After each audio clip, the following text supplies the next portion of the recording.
más.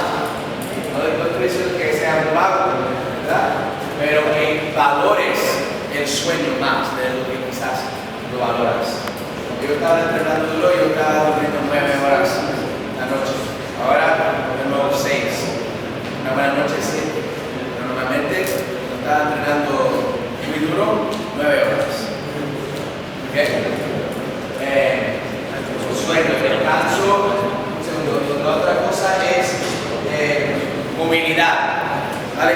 Tú puedes ser fuerte, puedes tener las técnicas, puedes tener buena condición, pero una cosa, y puedes tener mentalmente ser más fuerte, pero si tú tienes unas cosas que no te están ayudando te están parando de llegar a tu potencial, es la movilidad, ¿verdad? Tus hombros, cadera, tobillos, diferentes partes. Si tú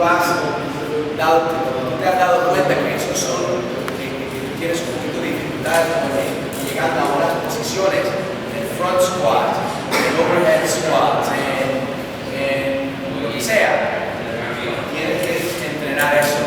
Y lo tienes que hacer muy a menudo, ser muy consistente. Es fácil, pero toma dedicación. Puede ser 15 minutos todos los días. Una movilidad. Se hace mucho aquí. Movilidad.